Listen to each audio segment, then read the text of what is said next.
To fall asleep quickly. 1. I create a story.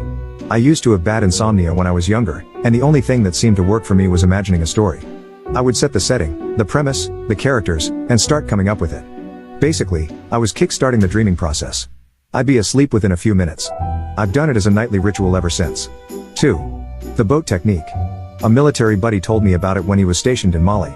Imagine yourself in a small boat, on a stream running through a forest with the canopy above you and the sun shining through, or drifting on a lake under a starry sky.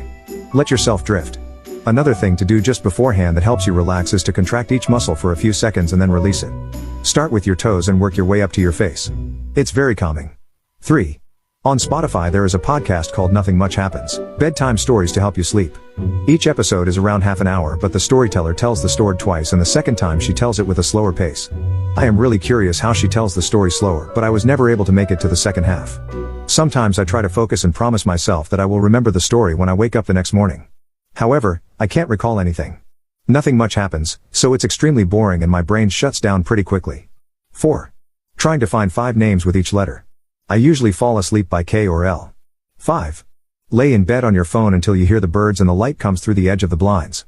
Puts me right out after laying in bed for 4 hours. 6. I put on Forensic Files. Peter Thomas's voice is so soothing. 7. Instead of counting sheep, count all of your life's mistakes. That will undoubtedly put you to sleep peacefully.